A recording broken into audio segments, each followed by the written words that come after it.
Tudo da Canção Nova em um só lugar. Canção Nova Play. Amigos e amigas que acompanham a TV Canção Nova, estamos começando mais um programa Pergunte e Responderemos. O nome já fala tudo, né? Pergunte e nós responderemos.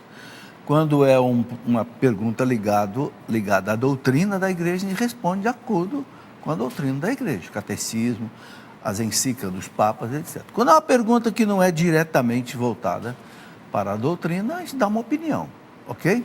E eu sempre indico algum livro referente à pergunta, porque eu respondo aqui de maneira rápida, para poder atender. Tem aqui só de hoje, 3 folhas aqui de perguntas. Então, eu gosto de dar uma resposta rápida para atender mais pessoas, mas eu sempre indico algum livro que você possa completar aí o seu estudo, ok? Vamos pedir a Nossa Senhora que nos acompanhe nessa tarde, interceda por nós, em nome do Pai, do Filho e do Espírito Santo. Amém. Ave Maria, cheia de graça, o Senhor é convosco. Bendita sois vós entre as mulheres, e bendito é o fruto do vosso ventre, Jesus. Santa Maria, Mãe de Deus, rogai por nós, pecadores, agora e na hora de nossa morte. Amém. Glória ao Pai, ao Filho e ao Espírito Santo. São José, rogai por nós. Em nome do Pai, do Filho, do Espírito Santo. Amém. Muito bem, nosso auditório aqui hoje lotado, já estão aí para o PHN, que começa hoje, né? Sejam bem-vindos, começa a grande festa de 20 anos do PHN. Então, quero dizer o nome da cidade de vocês, e aí, quem é de cada cidade, levanta a mão. Bebedouro, São Paulo, a câmera vai mostrá-los ali, bem-vindos. Brasília, Distrito Federal. Martinópolis, São Paulo. Salto, São Paulo. Arcos, Minas Gerais. Está ali, Natal, Rio Grande do Norte, Agudo, São Paulo, Belém do Pará. Tem um time grande de Belém. São Paulo, capital. Santo Dumont, Minas Gerais. Está ali, Paracatu. Paracatu, onde é que fica? Goiás? Minas Gerais. Paracatu. E Catalão, em Goiás, ok? Sejam bem-vindos à Canção Nova, sejam bem-vindos ao nosso programa, ok? Eu quero apresentar aqui essa promoção que a Canção Nova está fazendo por R$ 59,00, R$ 59,90. Tudo sobre São Bento, né? Um crucifixo aqui com a medalha de São Bento, de mesa, né? Um tercinho que também é uma pulseira, né? Com a medalhinha aqui de São Bento, né? Tem aqui um CD do Padre Bruno, Ironias Pulgaro e Tiago Tomé, músicas e orações, ok? Tem um devocionário de São Bento, né? Orações, ladainhas, etc. E um caderno também, caderno comum, mas também, né? Com a marca de São Bento, a medalha de São Bento em cada página. Tudo isso aqui por R$ 59,90, ok? Você leva um bom produto e ajuda a Canção Nova a evangelizar, tá? Bom, aqui eu tenho um livro meu, que é A Vida de São Bento, que pode completar. Não está dentro desse pacote, é vendido à parte, mas quem quiser conhecer a vida de São Bento, que é uma coisa fantástica. São Bento, ele é chamado de o pai da Europa. Por quê? Porque quando o Império Romano desabou, 476, e os bárbaros tomaram todo o Império Romano, quem é que evangelizou esses bárbaros? Até chegar na Idade Média, a cristandade. Os monges de São Bento, os beneditinos. Só para vocês terem ideia. Vejam bem, os beneditinos começaram por volta do ano 500, portanto tem mais ou menos 1.500 anos. Eles já deram à igreja 24 papas beneditinos. Veja a força da ordem que São Bento criou. 24 papas, 200 cardeais, 7.000 arcebispos, 15.000 bispos, 1.500 santos canonizados, 37.000 mosteiros foram fundados pelos beneditinos. Coisa impressionante. É uma ação de Deus, uma obra de Deus, assim, sem precedentes. Muito bem, vamos às perguntas aqui que já estão aqui na minha mesa. Vamos lá. Estou aqui com a pergunta da Vanessa Santana, que pergunta assim: a respeito dos anjos, existem teólogos que estudam esta área? Sim, a chamada angelologia, o estudo dos anjos. Inclusive, nós temos aqui, vou indicar um livro, né, como já expliquei, um livro sobre os anjos. Esse livro aqui, eu coloco o que a igreja ensina, o que os santos doutores ensinam sobre os anjos, São Tomás de Aquino, Santo Agostinho, Santo Anselmo, os doutores da igreja falam sobre os anjos, tá? Então, é uma parte da teologia, o estudo dos anjos, não tem dúvida, ok? Muito bem. Talita Fujikura, deve ser japonesa, né? Talita Fujikura, tá certo. Quando morremos, para onde vamos? Ou com quem fica nosso anjo da guarda? Bom, o anjo da guarda fica com Deus, né? Porque o anjo da guarda cuida de nós nessa vida. Morreu, o anjo, não sei, fica à disposição de Deus para outra missão, né? E para onde é que nós vamos? Nós voltamos para Deus. A alma volta para Deus. O corpo vai para a terra e a alma volta para Deus. Vai ser julgada logo depois da morte. Está escrito lá na carta aos Hebreus, Hebreus 9, 27, não é? Cada um morre uma única vez. Não existe esse negócio de reencarnação não, viu? Não fica acreditando que você vai voltar, não, é uma vez só. Hebreus 9, 27. Está determinado que cada um morra uma única vez e em seguida vem o juízo, é o juízo particular. Nesse juízo particular fica definida a sorte eterna da pessoa, se ela vai para o céu diretamente, ou se vai para o purgatório completar a sua santificação, ou se vai para o inferno, se renegou Deus, não quer saber de Deus, chutou a canela de Deus, paciência. O catecismo fala, Deus não joga ninguém no inferno não, é a pessoa que se atira no inferno, é a pessoa que rejeita Deus, não é Deus que rejeita a pessoa, ok? É importante a gente saber disso, né? Claro, Deus é pai. Qual é o pai que joga um filho no inferno? Você tem coragem de jogar seu filho no inferno? Imagina Deus, que é muito melhor do que nós. Agora, se eu não quero saber de Deus, tem gente prestando culto ao demônio, tem culto satânico, não tem? Aí fazer o quê? Aí paciência, Deus não pode também tirar a liberdade da pessoa. Muito bem. Wagner Devanês, diz que é sócio pela Canção Nova, ele é de Bauru-Eri, São Paulo, e ele pergunta o seguinte: se eu aspergir com água benta uma imagem sacra, não abençoada, ela fica abençoada? Wagner, não é essa a maneira de abençoar uma imagem, tem que levar para um sacerdote, ou para um diácono, ou um bispo. Por quê? Porque eles têm, pelo sacramento da ordem, esse carisma de santificação, de abençoar. Então, quer abençoar um objeto, uma casa, um carro, leva para alguém que é ordenado, ou seja, padre, bispo e diácono, ok? Muito bem, a maneira de abençoar.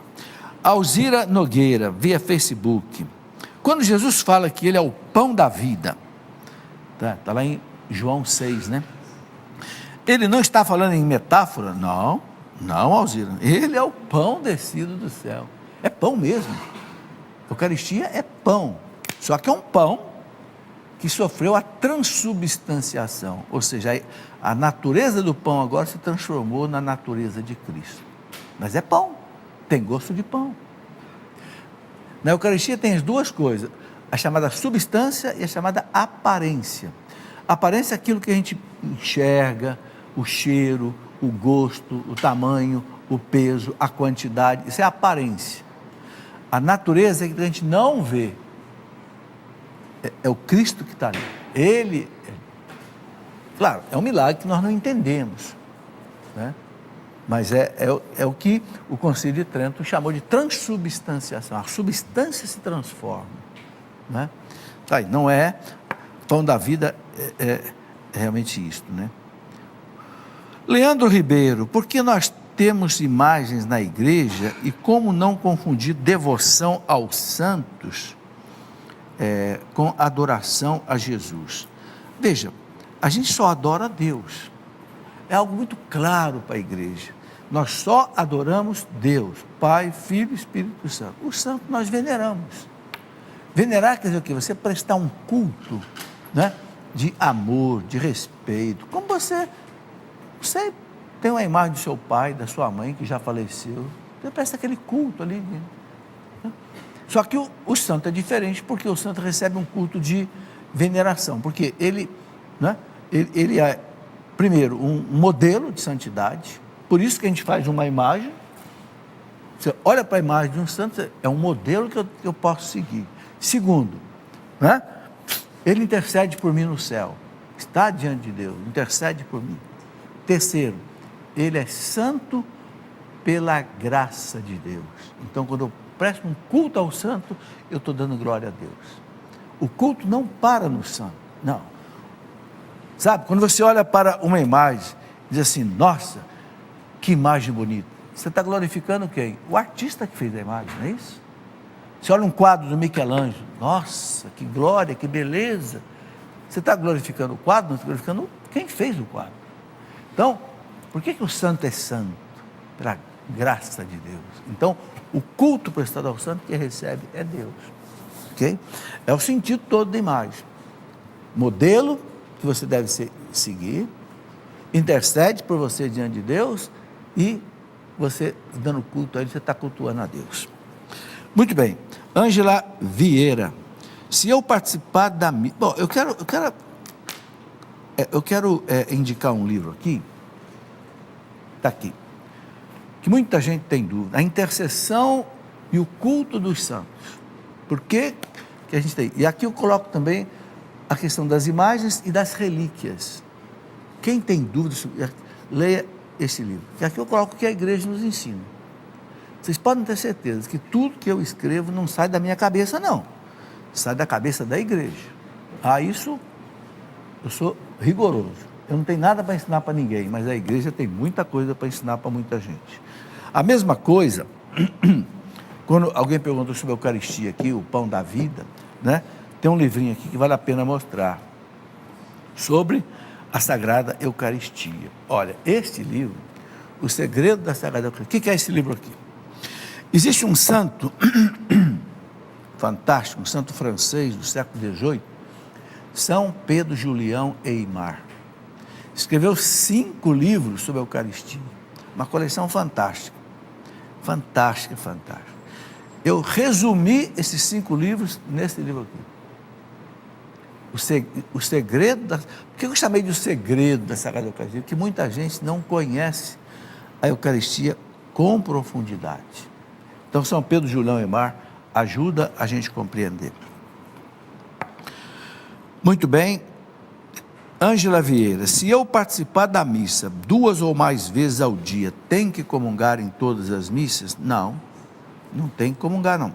A igreja fala que se você participar de 2 missas, você pode comungar nas 2 missas. Não pode comungar na missa e depois fora da missa. Não. Se você assistiu 2 missas, você pode comungar nas 2 missas. Não pode ser mais que 2, só 2.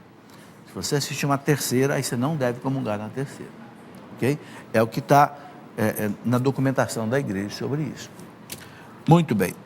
Não quero ser identificado. Tudo bem. Somos orientados a batizar as crianças assim que elas nascem. Porém, se acontecer uma fatalidade e a criança falecer antes de ser batizada, o que se deve fazer? Não pode batizar a criança que já morreu. A coisa que nós temos que aprender. Todos os sacramentos são só para as pessoas vivas. Não é para... A pessoa morreu, não pode receber nenhum sacramento, nem batismo. Então, o que a gente recomenda com uma criança que morreu sem o batismo? Rezar por ela. Está aqui no catecismo. Fazer as exéquias, que quer dizer a encomendação do corpo, e rezar. Entregar para Deus, né? Porque essa criança diante de Deus, ela vai fazer uma opção de vida na sua maturidade. Ok? Então, está escrito lá no Evangelho, quem crer e for batizado será salvo. E a criança que não foi batizada está condenada? Não. O catecismo diz que ela terá uma opção diante de Deus. Por isso a igreja manda rezar pela criança. Ok? Então, não pode batizar, mas pode e deve-se rezar por ela. Adriana Cursino gostaria de saber quando começou a se pedir padrinhos para que fossem realizados os batizados. Ô Adriano, é difícil a gente saber exatamente quando, mas a igreja foi amadurecendo o conhecimento das coisas, o que a gente chama de orientação pastoral, né? Na medida que a igreja foi crescendo, se espalhando pelo mundo, aumentando, então a igreja começou a ter muito cuidado com a celebração dos sacramentos. Que os sacramentos são as vias das graças de Deus. Então, a igreja hoje quer, né, que se tenha uma preparação para o batismo, não só dos pais, mas também dos padrinhos, preparação para a crisma da criança, também dos pais e padrinhos, preparação para o matrimônio. Por quê? Porque aquilo que Jesus disse, né, não dei, né, pedras, não dei aos cães as coisas sagradas, né? Ou seja, não ministre os sacramentos de qualquer jeito, não dê pérolas aos cães, né? Quer dizer, não, o que quer dizer isso? Não ministre aquilo que é sagrado de qualquer jeito. Não, sagrado é sagrado. Então a igreja foi entendendo, né, que o padrinho no batismo é para ajudar os pais a educação da criança na fé. Por isso que o Código de Direito Canônico, cadê ele? Ó, o Código de Direito Canônico, que é, vamos dizer assim, o estatuto da igreja, né, que pode e que não pode, o Código diz assim: para ser padrinho de batismo ou de crisma, tem que ser uma pessoa católica, batizada, crismada e que esteja vivendo de acordo com a doutrina católica. Não basta ser batizado, tem que estar vivendo a doutrina católica. Por quê? Porque o padrinho, a madrinha, vai ser exemplo para o batizado. Como é que ela vai ensinar para o afilhado uma coisa que ela não está vivendo? Não dá, né? Então, o Código pede que padrinho de batismo, de crisma, estejam pessoas que estejam vivendo de acordo com a fé católica, ok? Muito bem. Outra pessoa que pede para não ser identificada. Gostaria de saber se estou comungando em pecado mortal quando vou à missa, logo após ter discutido com alguém e sem antes ter me reconciliado com essa determinada pessoa. Bom, aí é difícil dizer até que ponto pode haver pecado ou não. Quando é que eu acho que haveria pecado mortal? Se você discutiu com a pessoa, brigou com a pessoa, ofendeu a pessoa e foi embora, aí eu acho que você não deve comungar. Jesus fala, né? Se você vai fazer a sua oferta diante do altar, lembra que o teu irmão tem alguma coisa contra você, deixa a tua oferta ali, vai lá, reconcilia com o teu irmão, depois volta e faz a tua oferta, ok? Então, baseado nisso, eu acho que se houve uma discussão, você ofendeu a pessoa. Às vezes, se você não ofendeu, não ofendeu. Não é a discussão em si não quer dizer que você fez algo errado. Mas se você ofendeu, magoou, aí sim, aí precisa reconciliar para ter uma comunhão. Porque, gente, tudo está baseado em quê? Deus é nosso Pai. Nós somos irmãos. Você que é pai, você gosta de receber um filho que está brigado com seu irmão? Você não gosta. Quem é pai sabe disso. Você quer ver os filhos reconciliados. Então é difícil abraçar um filho com amor, com carinho, sabendo que ele está odiando o outro. Porque os dois são filhos. E o pai e a mãe amam todos igualmente. Né? Esse é o princípio básico, né, que Jesus manda perdoar o outro para depois receber a Eucaristia. O que significa cristão ortodoxo? Cristão ortodoxo é que segue a igreja ortodoxa. O que é a igreja ortodoxa? Aquela igreja do Oriente, da Grécia, que separou da igreja católica no ano de 1054. É uma história longa, né? Quem quiser estudar isso aí com calma, naqueles livros ali, olha, História da Igreja, está vendo 3 livros ali? Esses 3 livros aqui são toda a história da igreja em 3 volumes. Eu gosto de mostrar porque tem muita gente que gosta de estudar. A história da igreja na antiguidade, vai até o ano 500, quando houve a queda do Império Romano. Depois a Idade Média, que vai até o ano 1500, a queda do Império Romano do Oriente. E depois a igreja na modernidade, de 1500 até hoje. Então, aqui tem toda a história da igreja ortodoxa, como tem da igreja protestante, tem tudo que aconteceu na história da igreja, certo?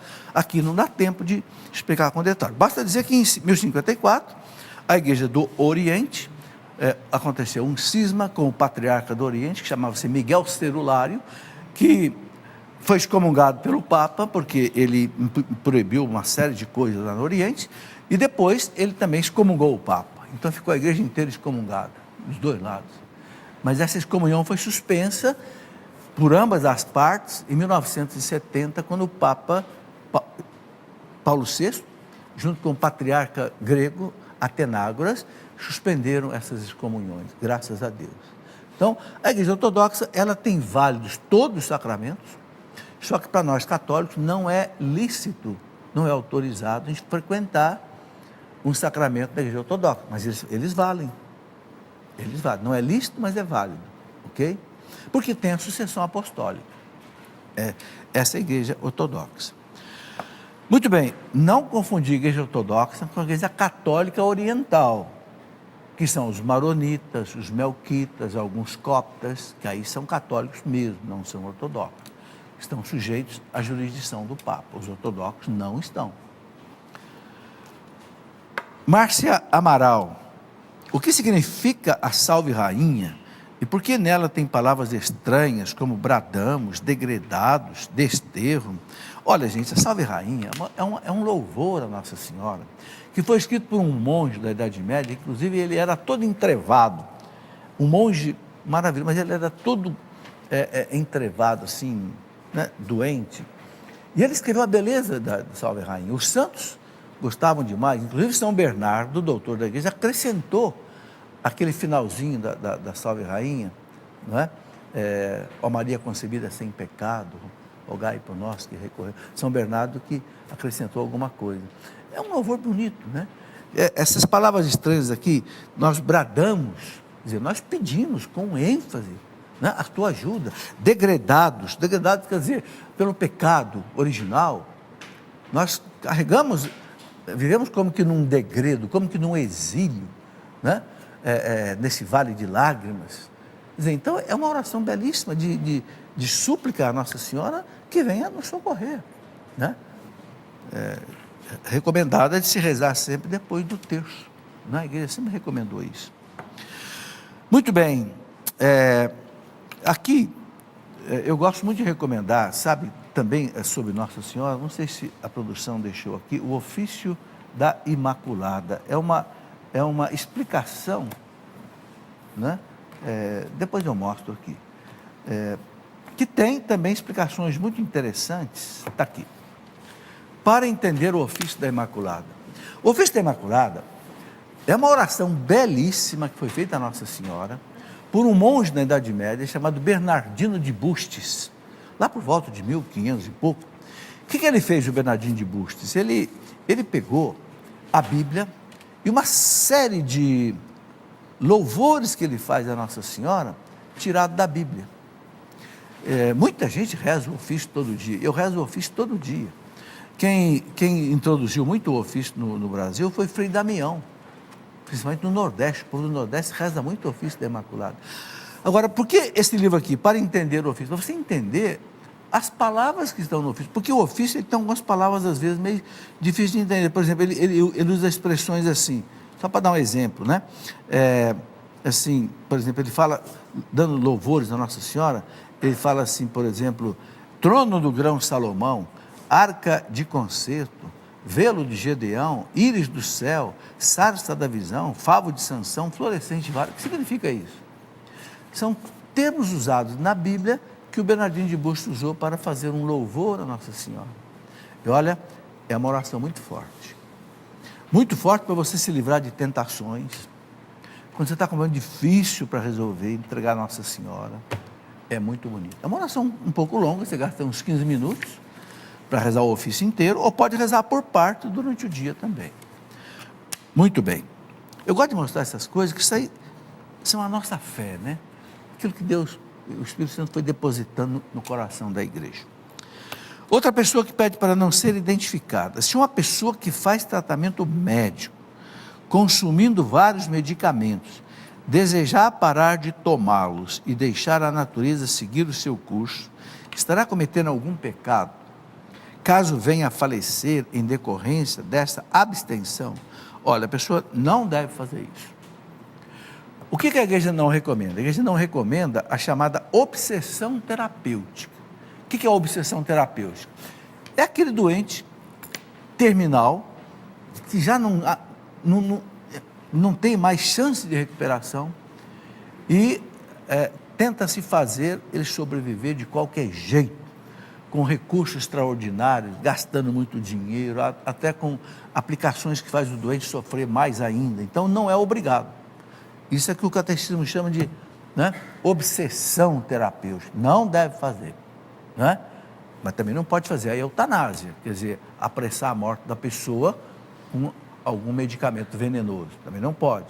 Agora, a medicação normal, a gente não deve suspender. Por quê? Olha, basta ver, eu gosto de uma citação da Bíblia muito interessante, é o capítulo 38 do livro do Eclesiástico. No livro do Eclesiástico, né, a gente encontra aqui uma citação muito bonita, onde ele diz assim, olha, honra o médico por causa da necessidade, pois foi o Altíssimo quem o criou. O Altíssimo deu a inteligência. Toda a medicina provém de Deus e ele recebe presentes do rei. A ciência do médico o eleva em honra. O Senhor fez a terra produzir os medicamentos. Quem é que pôs na terra, nos produtos? Porque todo medicamento sai da terra. Ou é medicação natural, ou é uma medicação sintética feita de química, mas a química sai da terra. Então, o Senhor fez a terra produzir os medicamentos. O homem sensato não os despreza. Olha aqui. É claro que a gente não pode ficar tomando remédio de qualquer jeito e se automedicando, é perigoso. Mas dentro de um tratamento médico, uma prescrição médica, a gente não deve suspender, ok? Porque a vida é um dom de Deus, que a gente precisa cuidar dela, inclusive com medicação, né? Tá aí. Lunara Maria, gostaria de saber se para ser testemunha do casamento religioso pode ser qualquer pessoa, inclusive divorciados e até quem vive em segunda união.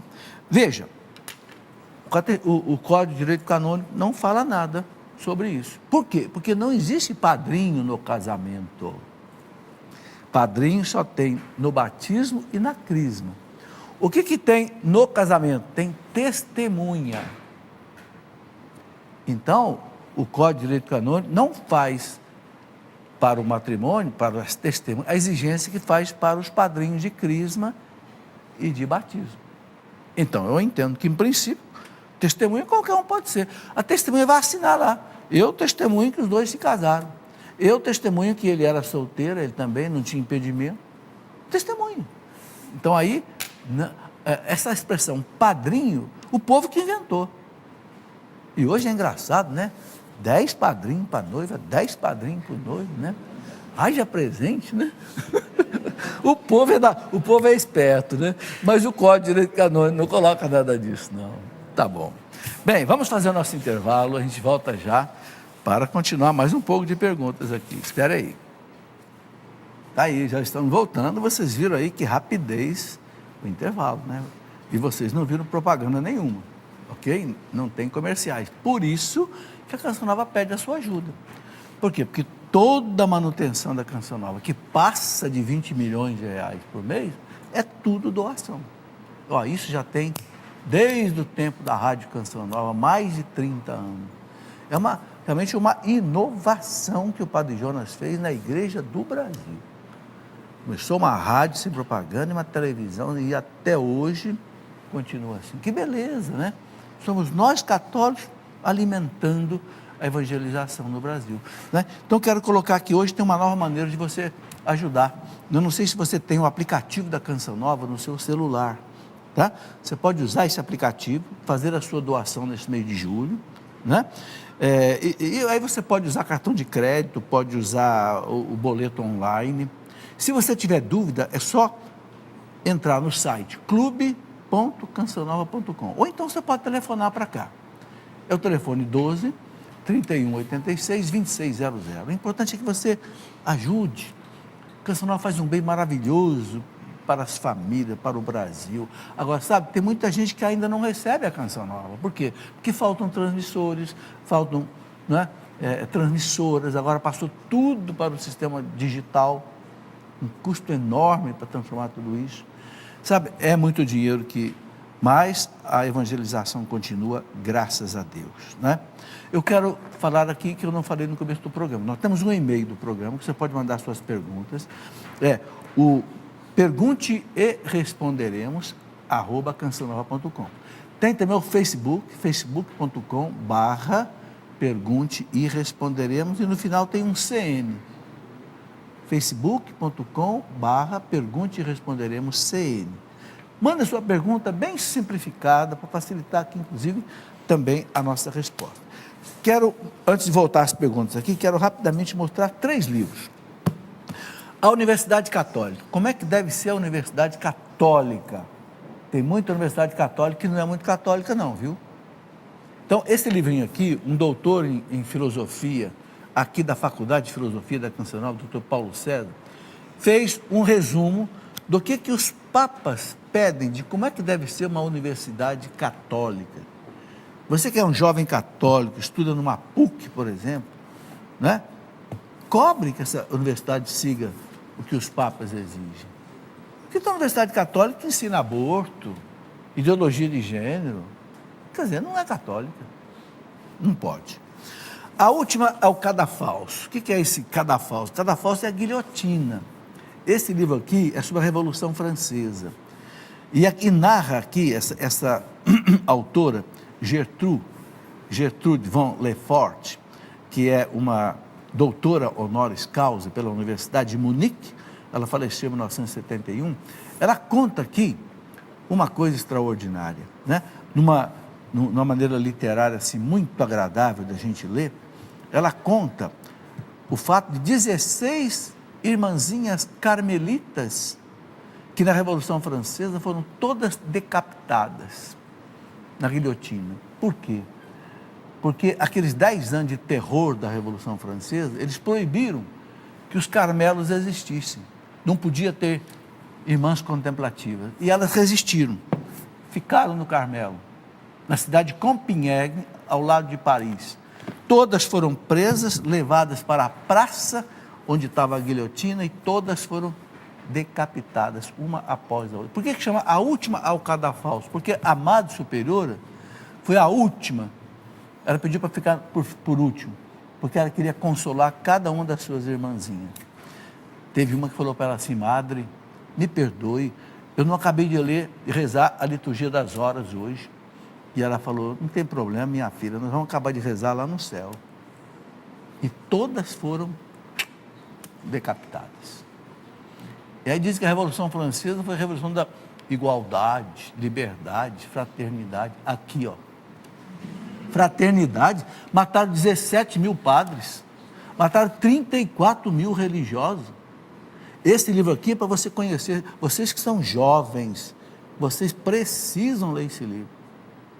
Porque na universidade se fala que a Revolução Francesa foi uma panaceia, uma maravilha, implantou no mundo a igualdade, liberdade, fraternidade.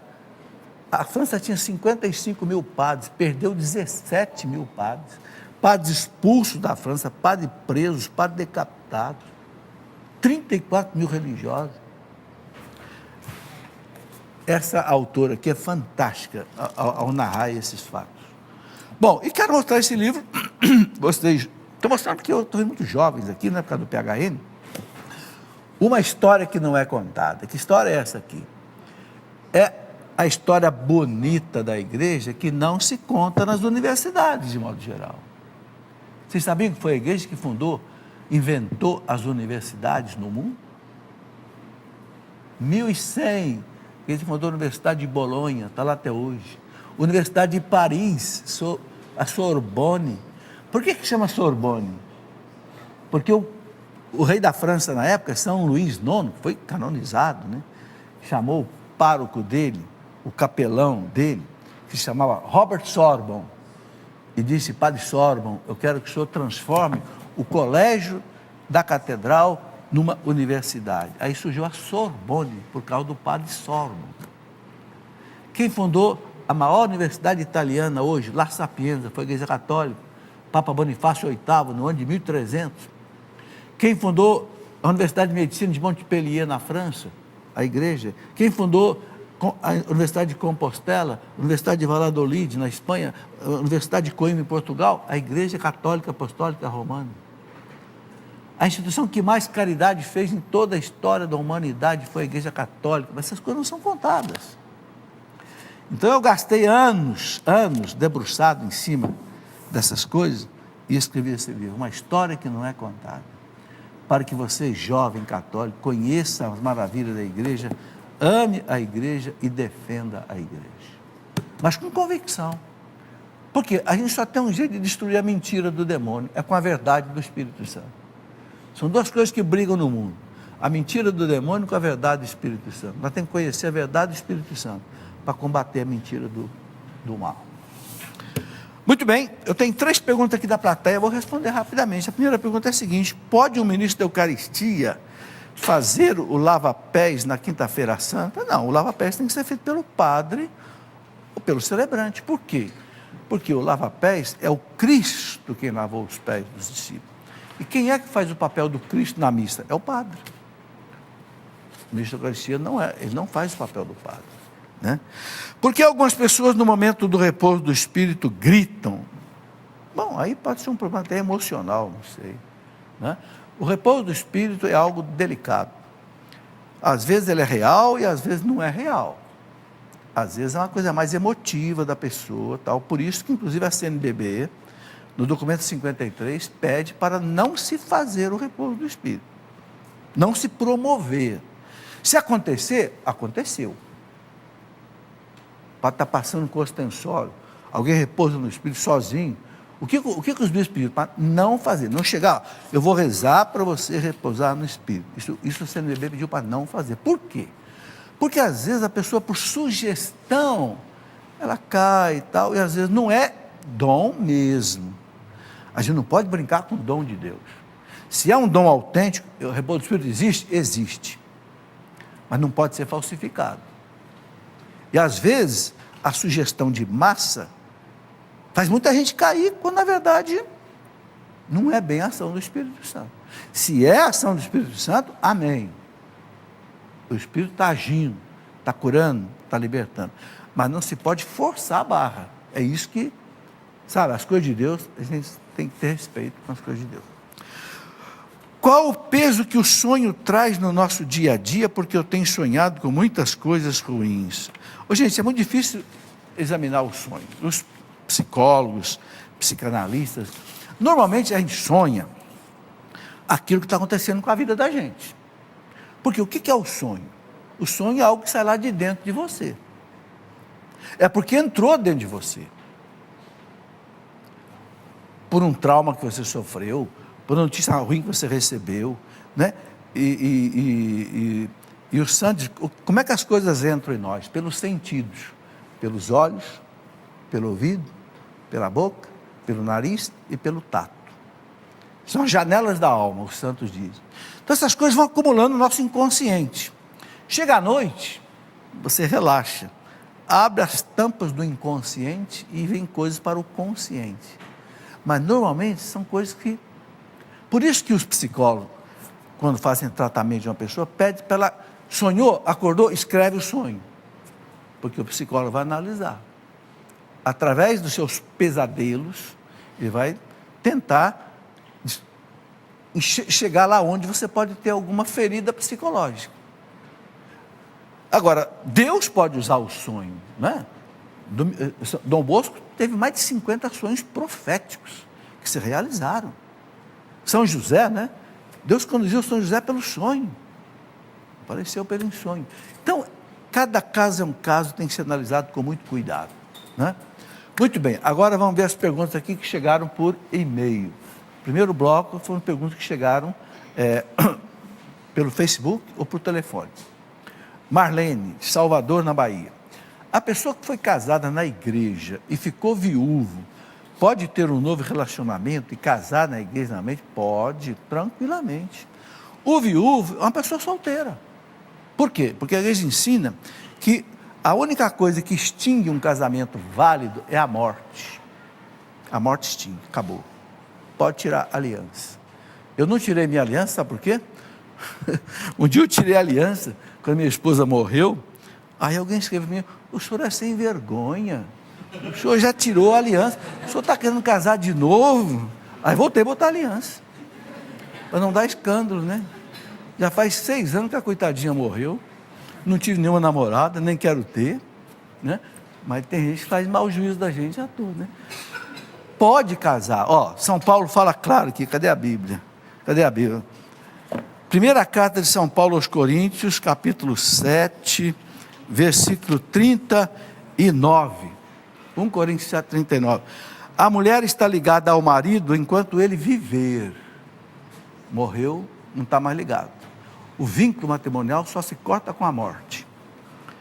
Mas se morrer o marido, ela fica livre e poderá casar-se com quem quiser, contanto que seja no Senhor, ou seja, na igreja, receber o sacramento do matrimônio.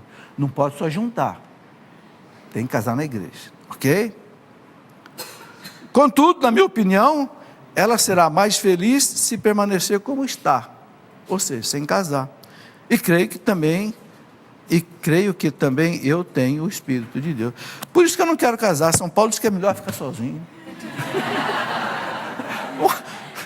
Está escrito. Eu prefiro que fique sozinho. Sabe, mulher você tem que levar no shopping, tem que levar no restaurante, cabeleireiro, o que mais? Roupa nova. Eu falava para a esposa assim: fui convidado para uma festa, vamos? Ah, não tem roupa. Nunca tem roupa. A coisa de mulher, a gente homem entende, né? Vamos lá. Sou casada no civil, sou batizada, fiz a primeira comunhão e fui crismada, né? Mas meu esposo não. Podemos nos casar? Bom, eu não sei aqui o que o esposo não teve. A única coisa que a igreja exige para 2 cristãos se casarem é que sejam batizados. Não é obrigado a ser crismado, nem outras coisas. É bom que seja. Mas a exigência mínima é que sejam batizados. Se os 2 são batizados, não tem impedimento, pode casar. Ok? Vamos lá. Também não quer se identificar. Deus pode agir no coração de uma pessoa, mesmo que essa pessoa tenha uma opinião negativa em relação a um determinado assunto. Gente, Deus é Deus, e é muito difícil a gente saber como é que Deus pode agir. Olha, Papa Paulo VI um dia disse o seguinte: Deus às vezes fala até pela boca dos ateus. Às vezes Deus fala até pela boca do demônio. Quer ver uma prova? O grande Santo Antão foi o primeiro monge que foi para o deserto, no Egito, lá por volta do ano 200 e pouco, né? E o demônio tentava Santo Antão de tudo que era jeito. Um dia o demônio falou para ele assim: Antão, você está ficando vaidoso, porque você é o monge mais antigo da igreja. Ele falou: rapaz, não é que você é o pai da mentira, mas agora você falou uma verdade. Eu estou ficando meio vaidoso, eu tenho que tomar cuidado. Da boca do demônio, Santo Antão. Está escrito no livro que foi escrito por ele, por Santo Atanásio, que era contemporâneo dele. Então, gente, é muito difícil dizer, sabe, eu fico impressionado com uma coisa. Vocês conhecem a história do povo judeu, né? Vocês sabem que o povo judeu foi levado para o exílio da Babilônia, mais ou menos por volta do ano 600, né? O rei da Babilônia, Nabucodonosor, invadiu Jerusalém e levou o povo judeu cativo para a Babilônia e ficaram 70 anos no exílio. Mas que coisa interessante, um rei persa, Ciro, venceu os babilônios e libertou o povo judeu. E ainda autorizou que esse povo voltasse e reconstruísse Jerusalém, um rei pagão. No entanto, favoreceu o povo de Deus para voltar para casa, reconstruir Jerusalém. Quer dizer, Deus tocou o coração de um rei pagão, rei Ciro. E depois os sucessores dele também, Xerxes, Artaxerxes, continuaram ajudando os judeus. Quer dizer, Deus sabe usar até o demônio. Aliás, os santos dizem, quando Deus permite que o demônio nos tente, é porque a tentação, quando a gente vence, nos fortalece. Então é difícil responder essa pergunta. Renata Félix, qual a orientação da igreja para um casal casado no religioso que deseja evitar temporariamente os filhos? A igreja recomenda o método Billings, o método natural, ok? Aí fala assim, a pergunta se você podia usar preservativo ou não, contraceptivo. A igreja não recomenda usar, não. A igreja é contra usar pílula, DIUs, etc. E aí é preciso dizer, sabe, gente, pílula anticoncepcional faz mal para a mulher. E não é a igreja que fala isso, não, hein? Na internet está cheio aí de, médico dizendo que pílula anticoncepcional tem efeito colateral. Então, nada melhor que o método natural. Vamos lá? Cristiane Conchas, os animais também vão para o céu, porque se pedimos a proteção deles para São Francisco, acredito que eles sejam seres divinos? Não, Cristiane. Olha, o animal, gente, não tem alma. Não tem alma. O ser humano tem alma, porque é imagem e semelhança de Deus. Então, quando a gente morre, a nossa alma vai para Deus, já expliquei aqui, para o julgamento. O animal, ele morreu, acaba tudo. Ele não tem alma. Por isso que a gente pode comer os animais. E eu quero ler aqui, para ninguém pensar que eu possa estar inventando alguma coisa. O catecismo fala dos animais, bem claro. Aqui, olha, no parágrafo 2417, deixa eu abrir aqui. Está aqui, ó. Diz assim: Deus confiou os animais à administração daquele que criou a sua imagem. Ou seja, Deus confiou os animais ao homem. Portanto, portanto legítimo servir-se dos animais para a alimentação e a confecção de vestes. Qualquer tipo de couro, né? É usado do couro dos animais, né? Podem ser domesticados para ajudar o homem em seus trabalhos e lazeres. Os experimentos médicos e científicos em animais são moralmente admissíveis, se permanecerem dentro dos limites razoáveis e contribuírem para curar ou salvar as vidas humanas. Então, o catecismo deixa claro, né? A igreja doutrineira, o animal não tem alma. Então, o animal morreu, acaba tudo. Ele não tem alma que vai para o céu, para o inferno, para o purgatório, não tem. É como uma planta também. Morreu, acabou. Gilberto Lemos, quem não é batizado, significa que não tem o Espírito Santo de Deus? Gilberto, vamos colocar a resposta de um outro jeito. Porque Deus não abandona ninguém. Todo mundo é filho de Deus por natureza. Porque todos nós somos filhos de Deus. Agora, em termos sobrenaturais, o que aconteceu? Quando o homem pecou no paraíso, a humanidade se separou de Deus, foi expulso do paraíso. Está lá no Gênesis. Deus colocou os querubins na porta do paraíso para não deixar o homem voltar. Significa o quê? O homem ficou no pecado, então ele perdeu a comunhão com Deus. O homem volta para Deus como filho de Deus pelo batismo. Aí passa a ser membro da igreja, corpo de Cristo. De novo herdeiro do céu. Então é isso que o batismo faz. Cancela o pecado original, ou seja, cancela vamos dizer, esse afastamento, traz de volta. O Cristo foi lá buscar. Né? Quando a gente é batizado, a gente participa da morte e ressurreição de Cristo. Morre para o pecado e renasce para Deus. Esse é o sentido. Isso é importante entender. Né? Filho de Deus pela graça. Agora você é filho de Deus pela graça, não só pela natureza. Né? E herdeiro do céu e membro de Cristo. Ludmila, a diferença entre a água benta e a água exorcizada e como se usar o sal exorcizado. Gente, água benta afasta o demônio. A água exorcizada é uma água benta de maneira assim mais intensa ainda, mais especial. Mas a água benta comum é suficiente. Santa Teresa d'Ávila conta um fato dela, que ela estava rezando e o demônio tentando. Né? Ela fez o sinal da cruz várias vezes e ele não foi embora. Pegou a água benta e sumiu. Então a água benta já é suficiente para, vamos dizer assim, um exorcismo pequeno. Não é o exorcismo do rito. Né? Mas há uma oração ainda assim mais específica de exorcismo. O sal bento tem a mesma finalidade. Né? O sal bento pode ser ingerido em pequena quantidade, né? Pode ser colocado na comida em pequena quantidade. Como a água pode ser bebida também, água benta. Né? Franciele Araújo, de Sergipe. O que diz a Igreja Católica sobre a doação de órgãos quando alguém morre? Pode doar. O catecismo fala claro, né? O catecismo diz aqui bem claro, não sei se eu tenho marcado aqui, eu tenho uma colinha aqui no fundo do catecismo que me dá umas dicas quando eu preciso. Não pensa que eu guardo tudo de cabeça, não. Mas está aqui, ó, 2.296, 2296. Está aqui. A gente pode fazer doação do órgão. Olha, eu mesmo recebi 4 córneas, que eu fiz 4 transplantes de córneas. Chegou um dia que eu não enxergava mais. Perdi quase completamente a visão, depois de usar 10 anos de lente de contato. Aí, há 20, 30 anos atrás, fiz uma cirurgia aqui, tive que fazer de novo que eu perdi, depois eu fiz aqui, de novo que eu perdi. Hoje eu tenho 80% de visão com óculos, porque alguém doou córnea para mim. Eu rezo por essas pessoas. Não sei quem é, não me disseram, mas eu rezo pela alma delas. Pessoas que morreram. Então, pode doar tudo.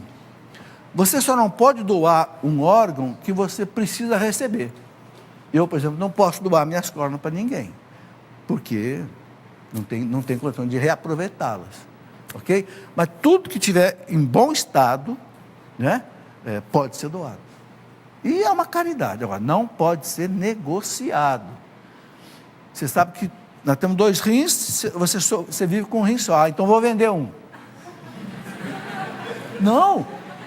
Tem gente que põe anúncio em jornal. Eu já vendo um rim, portanto. É o desespero, às vezes, da vida, entendeu? Isso não pode fazer. Não pode negociar com essas coisas, mas pode doar. Fátima de Oliveira, as mensagens de Medjugorje são aceitas pelo Papa? Não sei. O Papa nunca falou. O Papa criou uma comissão agora para analisar todo o fenômeno de Medjugorje, que é um fenômeno muito já... Olha, começou em 81. Até amanhã, quase 40 anos de aparições. A primeira notícia da comissão foi boa. A notícia autorizou a comissão do Papa. Reconheceu o seguinte, que os sinais são positivos. Não deu ainda um veredito final de que todas as mensagens são verdadeiras, mas já deu uma palavra positiva sobre Medjugorje. Então temos que aguardar mais um pouco ainda para a gente saber o que a igreja vai dizer. Olha, eu estive em Medjugorje 3 vezes. Eu vi sinais ali muito positivos. Saí dali impressionado com tanto de conversões, sinais, curas, entende? Eu, pessoalmente, acredito nas aparições de Medjugorje. Mas, claro, espero a palavra da igreja. Ok? Muito bem, gente, chegamos ao final do nosso programa. Quero agradecer a vocês que vieram aqui. Participem com gosto do PHN. Não se esqueçam aí desta... promoção da Canção Nova de São Bento, tem o texto, que é também uma pulseirinha, tem aqui o devocionário, tem aqui o CD, né, de orações, tem aqui o caderno, tem aqui também a cruz com a medalhinha de São Bento, aqui atrás, ó, né, para usar na mesa, tá? E fora dessa promoção, tem também a vida de São Bento, que quem quiser pode conhecer aí. Muito obrigado. E voltaremos, se Deus quiser, quarta-feira que vem. Um grande abraço a todos.